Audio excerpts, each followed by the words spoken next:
We completed 2 national surveys within the span of 3 years, doing all kinds of other projects meanwhile, and this is just a status report. First of all, just for context,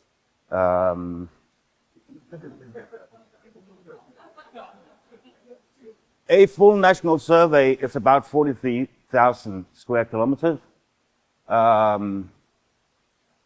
We work differently. On my screen, I could fit 500 by 500 meters, quarter of a square kilometer.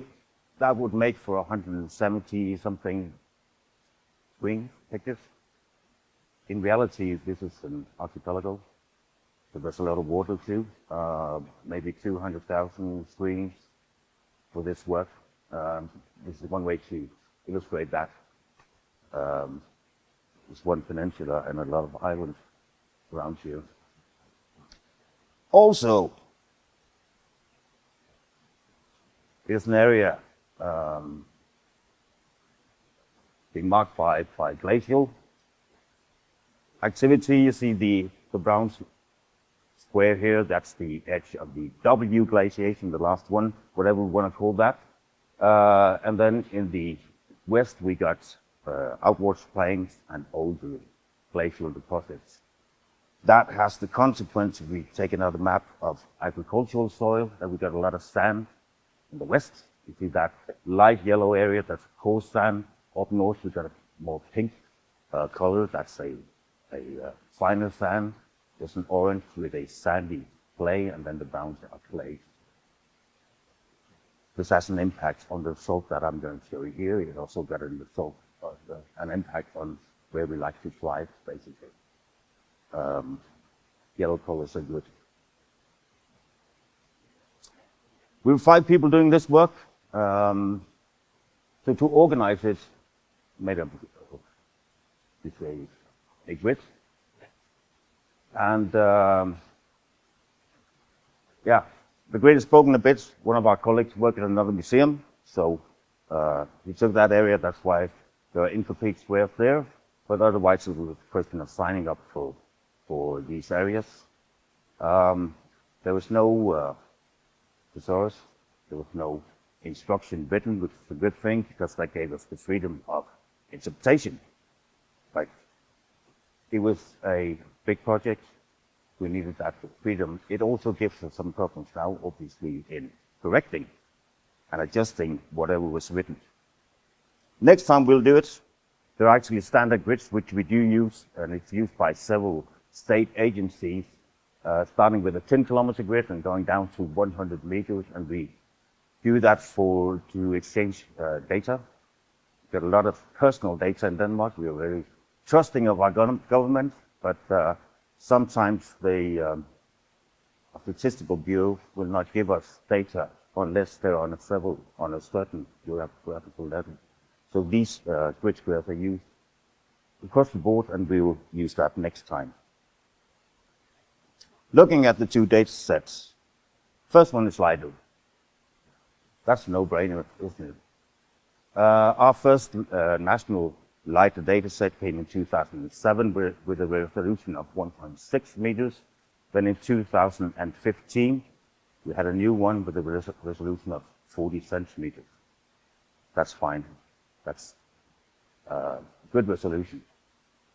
Obviously, what I show here is the associated model, but we took down the data.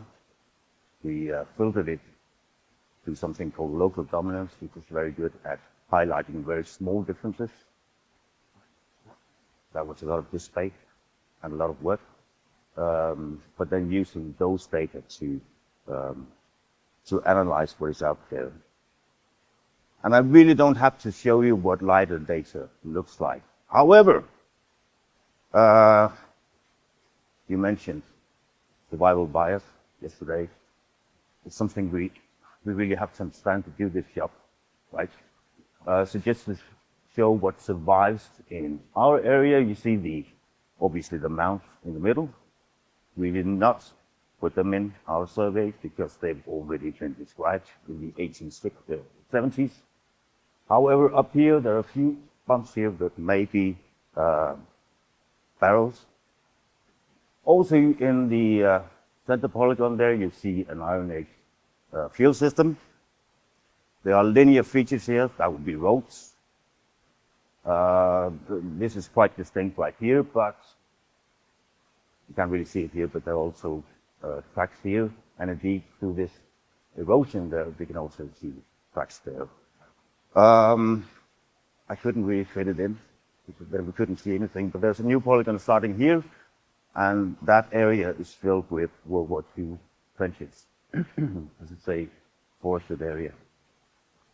But that will be the main categories of finds that we get.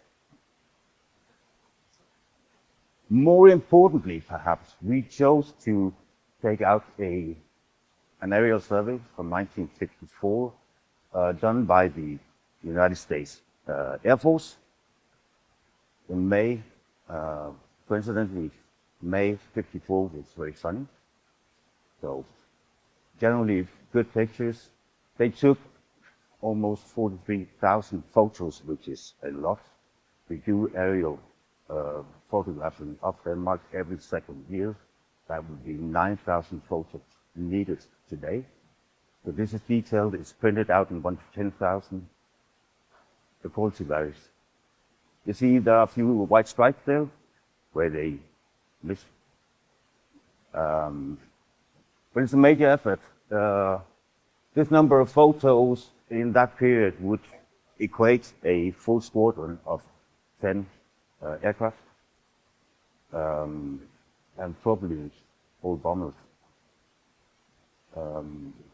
That's our best guess of that was what they flew at the time. Just to show you what those things look like, we got a few light spots here with probably burial mounds. Up there's a manor, there's a forested area. Here, very faintly, there is a field system, Iron Age. You can probably see some of it. In this case, it's quite clear up here, and then it starts to disappear down here, but we just took the entire field, and that's the way we registered these data. And then I put on a ladder here. These photos are a high-hanging fruit. They're difficult to work with. We could have chosen Google Maps, Google Earth 2018, that's a dry year. We actually had lined up a set from 2008, which was taken at the right time. We could have made more in shorter time using that. However, in a project where we are financed on the good side of €1.5 million, we want to take the high-hanging fruit. Right. This is the time to do stuff like this. Also, in this particular area, we see that there's a manor, the forest in the 60s. This entire area was covered by trees, Christmas trees, in fact. This area over here was covered by detached houses. We use the good Danish word villas for them, but single-family houses. This was taken out of agriculture at the same time, early 70s, but not developed until the mid-90s. But today, all of this area is covered by forest and then single-family homes. So there's no way to take it 2008 data set and get anything out of that. The reason why I know the history here is so detailed is that I grew up right there. Yeah. So those were the data, and the way we organized it, if we look at the results, is that one over there. 47,000 new sites from Denmark. Mostly new sites. There are a few lighter data where we have moved the position of a known barrel, but mainly that number. On Tuesday, I took down a copy of our national SMR. There are 304,000 entries in there, including our territorial waters, including some doubles, because a burial mound can also contain other stuff. But that means that this database is made over 250 years. by hundreds of archaeologists in 3 years, and we increased by 15%. That's okay. So what I'm going to do is obviously use the rest of my time to show you each one of them. Yeah.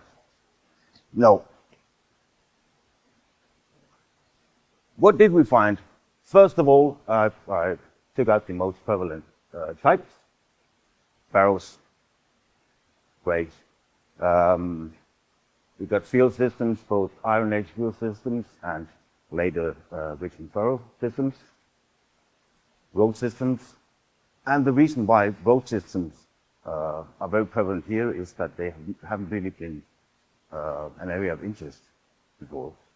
So if you only take up what is not registered before, then there will be a lot of need. And of course, with LiDAR, we see those inside the forested area. In fact, one of the other ones is World War II and other military installations. So we got the horrible 17th century, all of Europe is bad, right? We also got older stuff here. And then, of course, World War II. I'm not going to mention every site, every type. There's this one. Again, lots of burial mounds, or rather, lots of round spots. Field systems, road systems, World War II. The last category down here is other unknown. We do have a few where you can see there's something there. The archaeologists looking at the pictures just take a look. So there are a few hundred of those that we have to look at now. Yeah. I'm not going to mention every one of the 47,000 there are. Just this one. In an area with small hillocks and wetlands around it, we get 20 markings. But right in the middle, we had a perfect circle. We like perfect circles because perfect circles are like we made ring voltages. That's the category in Denmark. This one is 120 meters in diameter. That one Fyrkat during excavations in 1964 is 120 in diameter. Unfortunately, that's outer and that's inner diameter. I don't know what this is. I don't even know if this is nature, but it is a nice circle. This morning there was a perfect circle from Poland. We need to talk. Yeah, and then we have the fun stuff. We need to proofread. In fact, looking through it, there are not a lot of spelling mistakes. They are there, obviously. We need to consolidate. We need to unify the way we describe things. And we need to review. Somehow make this from a single person's observation to something that we actually believe in. I calculated we have 3 of us. There are 47,000 finds. If we process one every 5 minutes for a full year, then we're done. But we can't be here today if that is supposed to happen. So we're kind of thinking of this. And then, of course, we have to make this available. We do have a very nice SMR. It's used daily by all archaeologists, and we need to transfer our data into something useful to our colleagues. Good? Then, what are we supposed to do with these data? One of the things we didn't look at these data was to build up a geophysical unit, because we want work after this project, and because there's a natural transition in concepts and methods and everything from aerial work to geophysics work. This has come up several times during this conference. But in this case, it is nice to know what this is. To actually confirm that this is a burial mound. And you'll see some preserved there, and then we got these, like you see, we got more, and you can see that I took the low resolution version here. And so what we did was to take out our georadar, trying to ground proof. And in one field, We know for a fact this is a burial mound. A lot of stuff was found in there in the 1920s. Can't really see a lot here. But then on this field, or these fields in fact, you see very nice circles. And now for a first ever 30 years in this business, I haven't ever used a PowerPoint graphical thing before, but it was good to show which one I took. This is what it looks like. That is, in fact, a burial mound, not just a round spot on a picture from 1954. Good. Then we also need to activate these data, do something fun with them. Now, this is actually Janne's project I'm presenting. But right here, we're in the edge of the town we're based in, Ejstrud. And you see these lines here? Those are World War II anti-tank pictures. They are everywhere in Jutland. It is the most marked feature on the 1954 pictures, and indeed the ones we got from Royal Air Force 1945 and those from Luftwaffe in 1944. This is very, very dominant when you look at it. So we took it up as a project. Again, geophysics. You can't really see it, but there's a field there where we can actually see the trench. The horizontal isn't very interesting, but what we do get with the radar, obviously, the profile. That's interesting. Especially because this is the western side of town, and the trench here is larger than the patch we found on the eastern side of town, because this is protected in the Western Alliance. Makes sense. There are further things to this project. One thing is the feature. But we're working with a local archive, and we do have some records on the work of traditions. But referring back to this morning, this is definitely a man-made feature, right? Having tens of thousands of men being moved from home, moved around Jutland, it also creates job opportunities for women. There are social implications of this, which we do. Working with historical data, we can make this into another story too, about what happened in town. If we suddenly take out 1,000 people, move in there, and have them dig all day. So, that'll be the fun of it. And then, our funding ends by the end of next year. We need to do all the boring stuff. We need to do some of the research, and obviously, we need to come up with a new project.